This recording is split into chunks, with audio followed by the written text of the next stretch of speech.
Finally. বেশ, তো এবার এই প্রোডাক্টটা নিয়ে যখন শার্ক ট্যাঙ্কে গেলে, শার্ক ট্যাঙ্ক তখন বোধহয় মানে তখন জাস্ট পপুলার হচ্ছে, মানে শার্ক ট্যাঙ্ক শুরু হলো এবং এতটা পপুলার হবে শার্ক ট্যাঙ্ক বোধহয় ইন্ডিয়ায় কেউ ভাবেনি এটা। আমার মতে শো প্রডিউসাররাও ভাবেনি, না অ্যাকচুয়ালি কেউ ভাবেনি, কিন্তু প্রচণ্ড পপুলার হচ্ছে। এবার তুমি ওখানে গিয়ে অল শার্ক ডিল, মানে সমস্ত শার্ক থেকে ডিল পেয়েছিলে, এবং সেখানে আরেকটা গল্পও বলেছিলে, আরেকটা কথাও বলেছিলে, যেটি কথাটা আমাকে মনে হয়েছিল খুব, তোমাদের এক বন্ধুর অ্যাক্সিডেন্ট হয়েছিল, সেটা কি মানে শুরু করার প্রধান কারণ, নাকি তার আগে থেকেই তোমরা ভাবছিলে যে এরকম কিছুটা করবে? না, এটা খুব খুব গুরুত্বপূর্ণ একটা প্রশ্ন। আমার মনে হয় দেখো, এটা মানে আই থিঙ্ক এটা এখন বলা 1.5 বছর হয়ে গেছে আমাদের এপিসোড এভরিথিংয়ের, that was one of the reasons. But আমরা ওটাকে মেন হাইলাইট করে বলি because to some degree it was also show, right, যেখানে মানে you have to pitch the story correctly and you go about it. Definitely that death happened, but that was, I won't say that was the only reason. আমি নিজে আমাদের পরিবারের মধ্যেই যদি হয় close two 2 থেকে 3 জন ক্লোজ রিলেটিভ জানি যারা বাইক অ্যাক্সিডেন্টের ফলে, আমিও জানি, মানে আমার ফ্যামিলিতেও এরকম 1 2 3 4 জনকে, মানে এটা এতটাই কমন। এবং আমাদের সবার মানে যারা আমরা কোফাউন্ডিং টিম সবার এই অভিজ্ঞতা হয়েছে কোনো না কোনোভাবে। তার মধ্যে একটা হয় এই বন্ধুর ঘটনাটা, যেটা একটা ইমিডিয়েট ট্রিগার পয়েন্ট হিসেবে কাজ করে। তো I would say that is one of the reasons. It is wrong to say that just only because of that we had started, but that is definitely one of the reasons. And shark ট্যাঙ্কে যেটা তুমি বললে খুব সত্যি কথা, আমরা যখন Shark ট্যাঙ্কে অ্যাপ্লাই করি, ওটা যখন সবে খবরটা বেরোয় যে শার্ক ট্যাঙ্ক আসতে চলেছে ইন্ডিয়াতে, কারুর কোনো ধারণা ছিল না শোটা কেমন হবে, right, because most people initially were pretty reluctant যে আচ্ছা এটা তো আমেরিকান শোর কপি হবে একটা, ইন্ডিয়ান কনটেক্সটে হয়তো অতটা রেলেভেন্ট হবে না বা ওই টাইপের জিনিস। কিন্তু যখন শুরু হয় প্রসেসটা, এবং যদি তুমি খেয়াল করে দেখবে টেলিকাস্ট হওয়ারও প্রথম 2 সপ্তাহ কিন্তু খুব বেশি হইচই হয়নি। তারপর the real India started seeing যে হ্যাঁ এটা ইউজ কি, কনভারসেশনস কি, অ্যান্ড ইট জাস্ট স্কাই রকেটেড। মানে আমাদের এপিসোডটাই বোধ হয় ক্লোজ টু 3-4টে ভিডিও মিলিয়ে ইউটিউবে 2 কোটির কাছাকাছি ভিউ আছে, and that is something that is huge for a young start up like hours.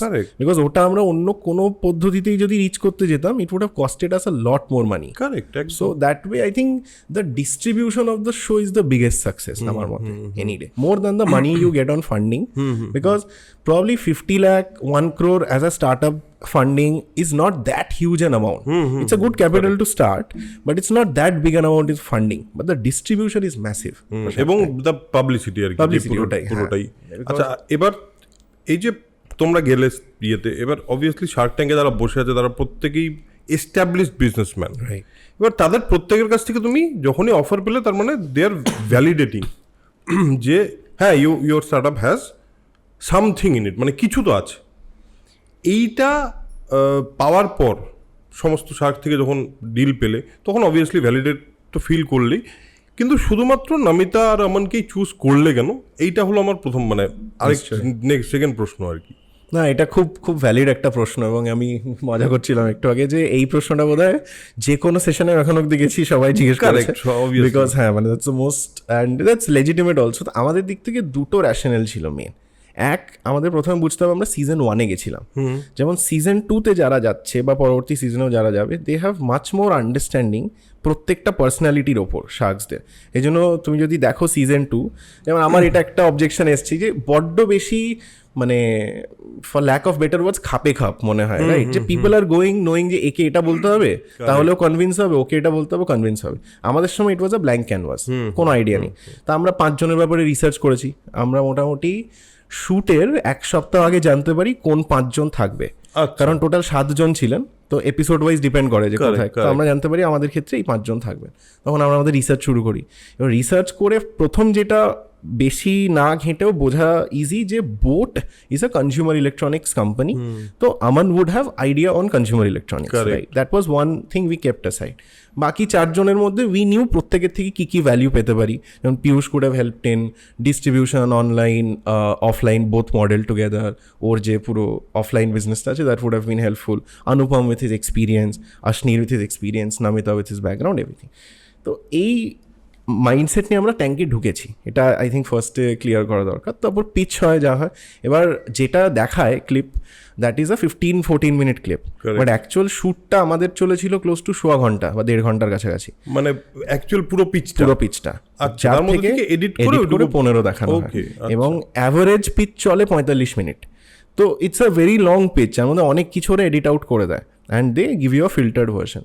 তো যেটা পিছেও দেখায় এপিসোডটাতে, অ্যাকচুয়ালি তো ওটাও হয়েছিল যে নমিতা সবার আগে অফার দেয়, এবং এটা আমাদের একটা খুব কোর বিশ্বাস যে যখনই তুমি একটা সেটে আছো, set with the set of people around, the person who first shows the interest it is very valuable. কারণ তার উপর নির্ভর করে, যখন একটা হার্ড মেন্টালিটি সবসময় সব জায়গায় কাজ করে, সেটা no matter even if they are the biggest investor, the biggest entrepreneur, সব কিছু।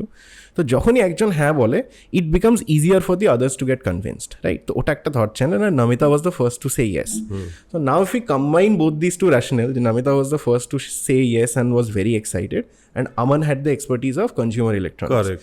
তো আমরা যখন অফারগুলো শুনে আমরা চারজন বেরিয়েও আসি হার্ডেলটা করতে, আমাদের ওখানে একটাই ডিসকাশন পয়েন্ট ছিল কোথায় আমরা বেস্ট নেগোশিয়েট করতে পারবো। এবার একটা জিনিস যেটা এপিসোডে দেখায়নি, আমি সোনির টিমকে বলেওছিলাম এটা নিয়ে, বাট আর কি করা যাবে, মানে ওদের এডিটটা পুরো ওদের কন্ট্রোলে। লাস্ট যখন আমরা বেরিয়ে আসছি, আমান একটা সোলো অফার দেয় আমাদের, সেটা ওরা এডিট আউট করে দিয়েছে, and that was exactly what we asked for, 50 lakh for 5%. ওকে, তো আমরা বেরোচ্ছি যখন, we knew Aman badly wants to do the deal, ঠিক আছে, and we knew Namita and Aman were at, ওরা নিজেরা ফিল করছে যে ওরা একটা মানে not so good position in terms of negotiating, because the other three were at an advantageous position. আচ্ছা, that made it very easy for us. এরা দুজন এই rational best negotiation point, go and close, and we did that. বাহ, মানে অনেক আমাদের দেখতে মনে হয় যে ব্যাপারটা অনেকটা সোজা, বাট তার পেছনে অনেক কিছু থাকে। হ্যাঁ, মানে 15 মিনিট ক্লিপ দের শো, পেছনে জাস্ট মানে অন্যই কর্মকাণ্ড চলছে। শুধু তাই না, তোমাদের এই পুরোটার পেছনে একটা স্টার্টআপ হিসেবে তার পেছনে যে এতটা ভাবনা আছে বা ভাবনা থাকে, জেনারেলি সবাই তো বুঝতে পারে না, সবাই জানতে পারে না পরে। ঠিক,